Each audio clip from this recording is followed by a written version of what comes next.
Hello, I'm Lisa Burkhart Worley of Pearls of Promise Ministries, and welcome to Pop Talk, the show where you never know what subjects will pop up.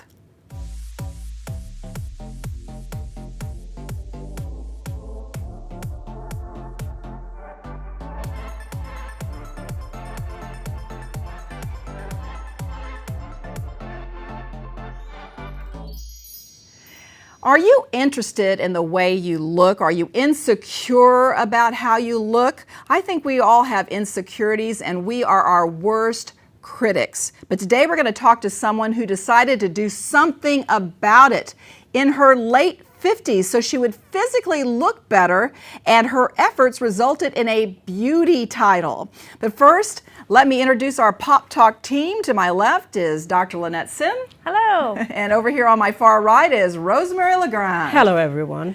Well, let me tell you about our guest today. She was the 2019 Miss Texas Senior America winner. Her name is Joyce Brown.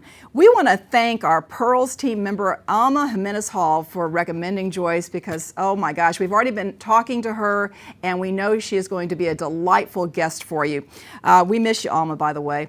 Joyce is not only a beautiful person, but she is also a very intelligent woman. She grew up in Toledo, Ohio, but ended up in Texas after graduating with an electrical engineering degree from Alabama A&M University. She was recruited for a job in Texas Instruments and now works for Abbott Laboratories. You can see that I can't even pronounce those things because you can tell she's a very bright person. Joyce has been a church volunteer for over 25 years and volunteers for homeless shelters, serving meals and offering words of encouragement to those in need. We're so glad to have Joyce on the show, and I have to ask you first off, Joyce, what made you enter a beauty pageant, and had you been involved in one before? So let me make a clarification first, because this is not a beauty pageant. The Miss Texas Senior America pageant is really there to inspire and empower women to reach whatever goals we have at this point in our lives. A lot of us have already completed careers, or we're in the process of completing careers. We have grown children, so we're trying to figure out what's next. And so that pageant is so much more than just a beauty pageant, so I just wanted to provide that clarification. Sure. Okay. So no, I had never been interested in a beauty pageant. Like a lot of women my age, we of course would sit around and watch pageants when we were young, but it's never anything I thought I could do. Unfortunately, I was a quiet kid, I was a shy kid, and I didn't like getting in front of people, and so that was never on my radar to do anything like that. However, when I turned 60, something clicked inside of me, and I wanted to stretch myself to do something I had never done before. And I started looking around on the internet to see what that could be. And I ran across a pageant for women 60 years and older. So when I saw that, I just knew I had to do it. So I entered the pageant the first time at 60, and I prepared for it, but didn't win, didn't place. But that was okay because I knew I had stretched myself and I had done something that was incredible for me, and I had done my best. So even though I didn't win, I still felt good about what I had accomplished. And then I went back and I decided to make some improvements, make some adjustments to what I had done the first year and enter it again. And then that was my lucky time and I won. So yeah, Wow. I had never done a pageant until I was 60. If Wow. at first you don't succeed, try again. Try again. And Absolutely. you did That is my motto. Some people might have given up if they'd lost well, I did it, I'm not going to do it again, but it was great that you did it again. Yeah, and for me, my philosophy in life is you can't fail. Failure is impossible. You're always learning something. You may not reach the success you were hoping for, but there is some lessons learned. And so that's what happened to me. I learned what I needed to do, and I built upon that, and then I was able to accomplish my goal. Wow. So. And Joyce, in preparation for a pageant, I know that's very intense, and then you really have to look good in your evening gown, and there is a competition. How did you prepare for all of that? Oh man, there was a lot of preparation that went into getting prepared for a pageant because I had never done one before. And I didn't know who the women were that I was going to be competing against, but I knew I had to be my best. And so what I did was I hired, first let me back up. So I didn't have to lose weight because thank goodness I had already accomplished that. At 59, I was overweight. Like most women, I gradually gained weight over the years, and I was about 50 pounds heavier than what I am now. And I was looking at turning 60, and I wasn't happy about that either because I was confused how I got there. So I was at a depressed state in my life. And finally, I decided that I don't have to let 60 define me, that I have the ability to define 60 for myself. And so it was at that point that I decided to get serious about eating right, get serious about working out. And I lost the 50 pounds probably in about 6 months. So I didn't have that to worry about. So even though I didn't have to worry about how I looked in my evening gown, I did have other challenges. So for example, I didn't have a talent. I'm like, what the heck am I going to do? What have I gotten myself into? I don't have a talent. And so what I did, though, is I had been working out, and the only thing I could think of for a talent was to do a fitness dance routine. So I hired a choreographer to help me with that, and she's fabulous. She helped me that year, and then she also was my choreographer the second year I was in the pageant. And so I did that, and I got my talent together. But when I didn't win the first year, I realized, like I said earlier, there were still some challenges that I needed to overcome. So the second year, even though I had been in management for 30 years in my job, I was not comfortable with the interview because even though I had interviewed people and I had been interviewed, it was different. I didn't know how to answer the question, why should I win this pageant? I didn't know, and so I knew I needed a pageant coach for that.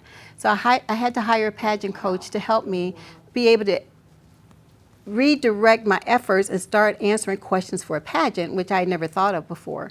And that was wonderful because she had me journal. When she asked me that question the first time, why should you win?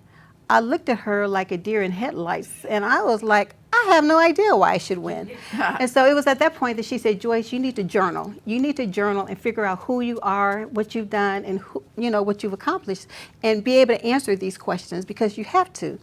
And so after I journaled and wrote down all of my accomplishments and everything I had done, I realized I was a pretty spectacular person after all.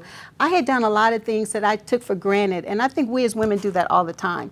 We don't really always acknowledge our accomplishments over the years. And so once I had it on paper and I was able to look at it, I realized I was pretty spectacular. And then I was able to answer all those questions, why I should win, what do I have to bring to the table, all of those pageant questions that I never thought of before, I was able to do it.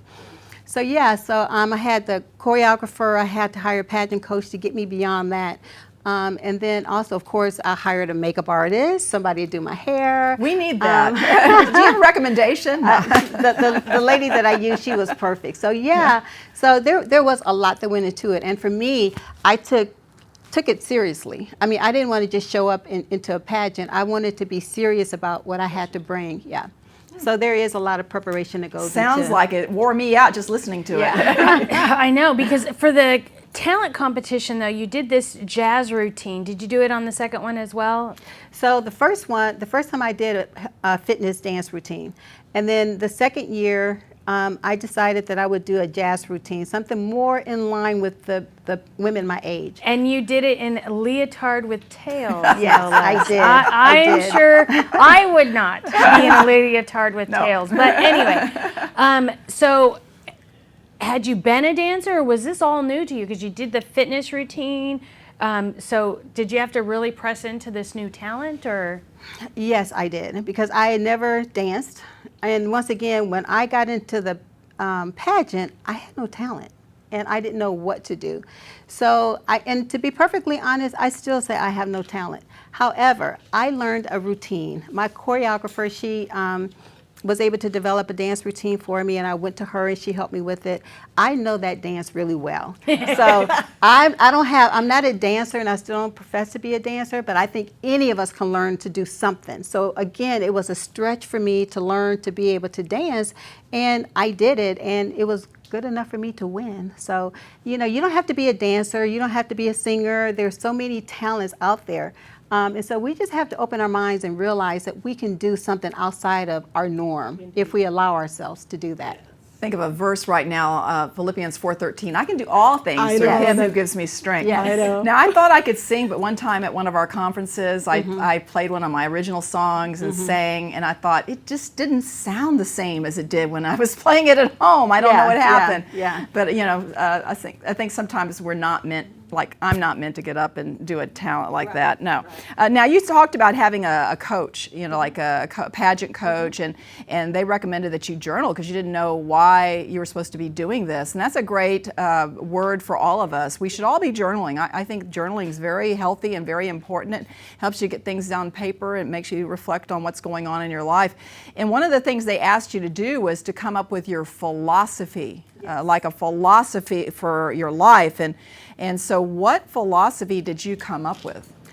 So, like many women, I mean, I'm just such a typical woman. So, like many women, we have a tendency to look at other people and compare ourselves.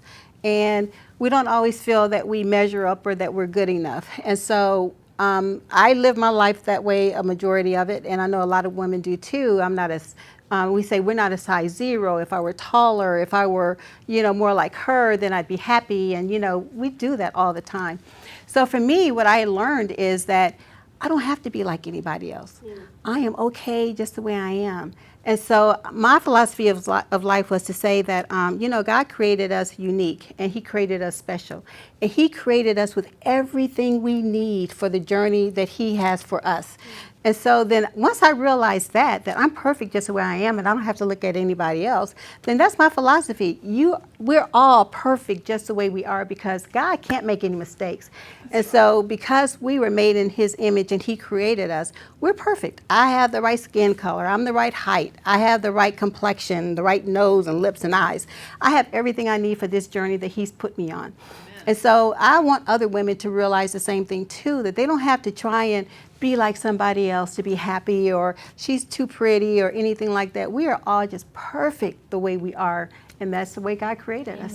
Yeah, I do a little talk called Run Your Own Race, becoming the woman that God designed you to be. And I just try to teach people that you run in your own lane. Yes, don't look to the left.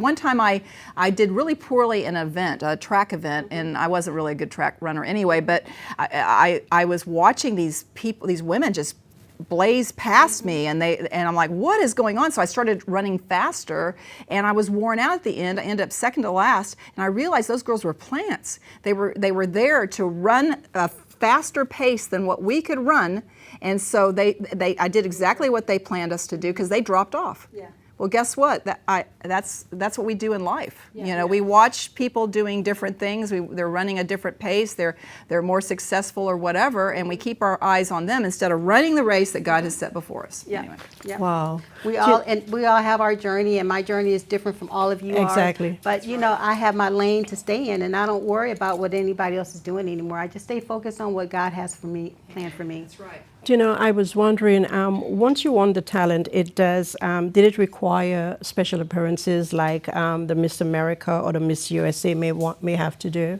Yeah, so after I won the pageant, the state pageant, there is actually a national pageant up in Atlantic City, New Jersey. So I went up there in October and I competed for the national pageant, and it was such a tremendous experience.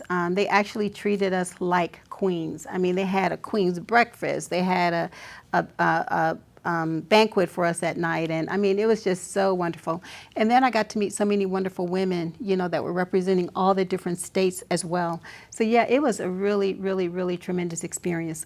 In addition to that, there are other appearances that I've made, and I've been so blessed and so fortunate that so many opportunities have come my way. For example, even sitting here with all of you all. I mean, I consider this to be an absolute blessing for me. But I won the title in August, and then in March, by the time the pandemic had hit, I had done like 80 plus appearances. So I like to stay busy. I like to, I'm always doing something, looking for other opportunities. I've done everything from parades. I met politicians. I've emceed Congresswoman Eddie Bernice Johnson. She had an adult, a senior fair, health fair. And so they asked me to MC that show for her. I've had to speak at women events like Alma's women events. So, I mean, I've done so many things, parades. And this whole thing has just been a true blessing, to me from God, that I've been able to represent the state of Texas and stay so busy. And because I do stay so busy, a lot of times I'll be at an event and meet someone, and they'll say, hey, I want you to come to this one. So because I'm out there and I'm making myself visible, I get invited to a lot of other things that, because I'm out there.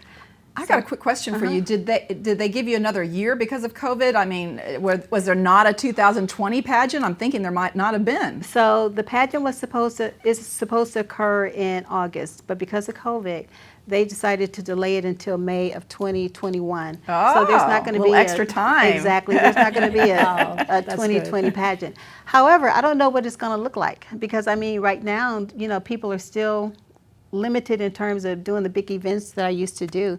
So for example, like performing in nursing homes. A lot of nursing homes aren't letting us in to perform. A lot of the senior living facilities that we would go to and just make appearances at, they're not having the events that they used to have. So, and in the big health fairs that they used to have, they're not doing a lot of that. But you know what? I know God is going to give me a different direction. And I don't know what that looks like yet, but I know He's going to give me something to do for the next year. Well, you have been busy, Joyce, because I met you for the Denton County Counselors fundraisers, and I was speaking there, and I had the opportunity to meet the pageant queen, and I got her picture, with Pop Talk, though, I guess I'm kind of the baby. I'm still in my 40s, and I'm going to hold on to that for as long as I can. Although I have a goal when I turn 60, but.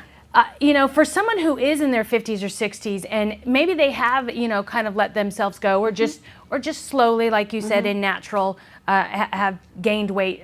What do you think that, and they don't think that they can do a beauty pageant. I mean, what do you think? What would you share with them? Well, and a pageant may not be for everybody, but we all have those secret desires to do something that we never tell anybody.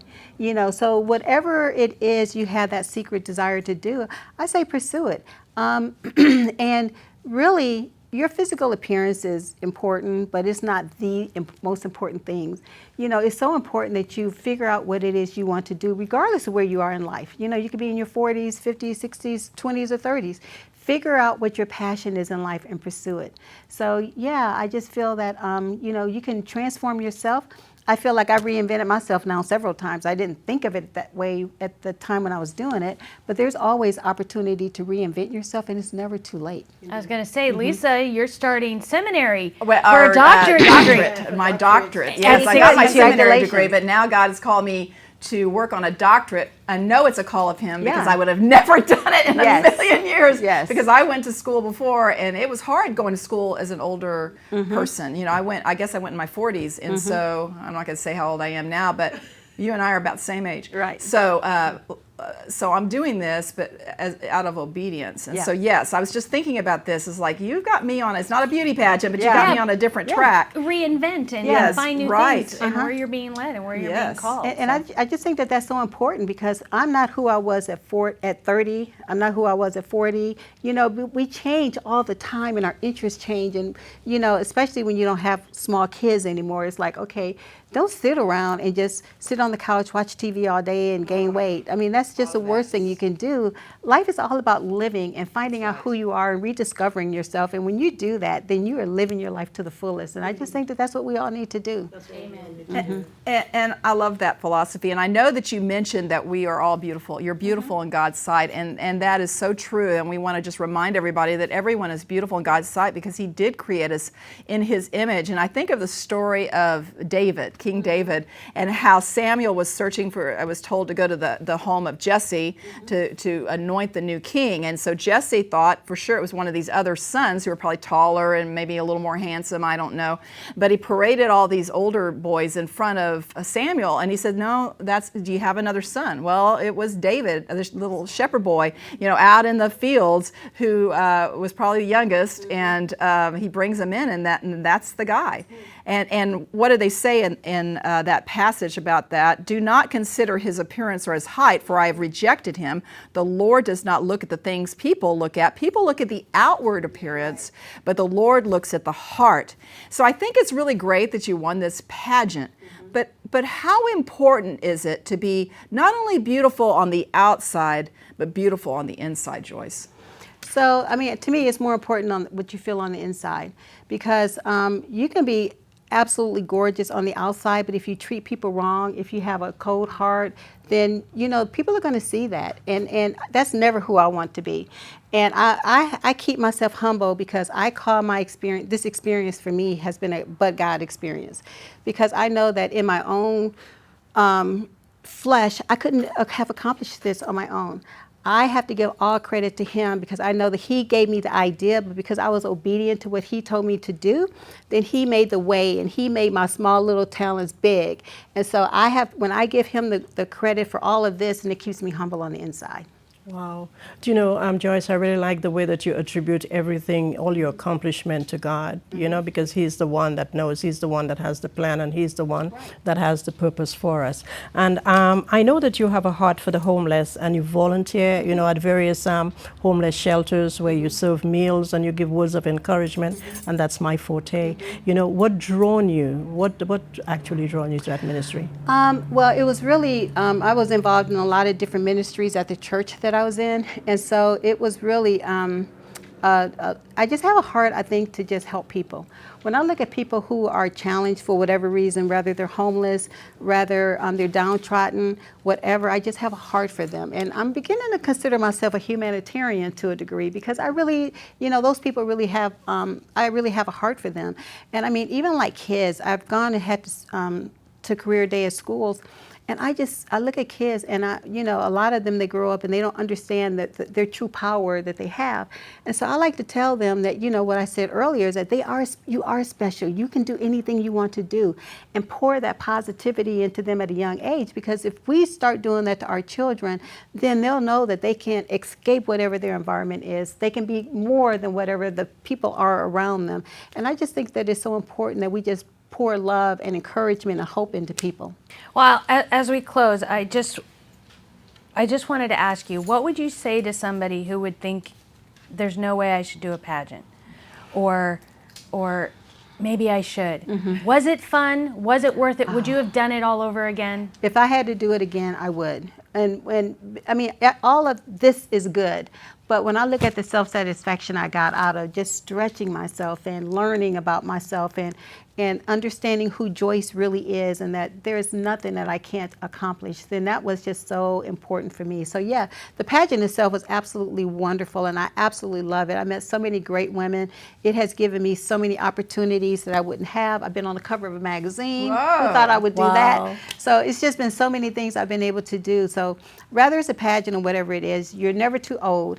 And just go ahead and pursue whatever it is, you know, you have a passion for. I just loved the way you did the journaling, though, and you looked back on your 60 years and you saw all that you had done. Mm-hmm. Really, I think that right there, if that's all we do and really see what God has accomplished in our lives, that's pretty amazing. I'm actually doing something like that right now. I'm trying to organize, before I start this doctorate, trying to organize our Pearls of Promise and what do I do, and you know, and just my life. You know, what all am I doing, and what days do I need to do this? And I'm just trying to get very organized. And I thought, whoa, I do a lot.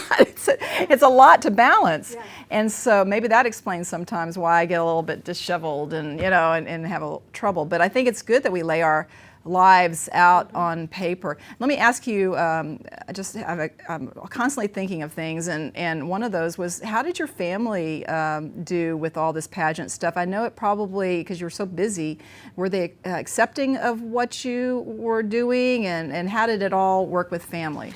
So yeah, I didn't tell anybody what I was doing because I didn't know how they were going to react, to be perfectly honest. So I did all of this on my own, and it wasn't until I decided that I was going to do it, I had paid my entrance fee to get in it, that I finally sent them a text message with a save the date.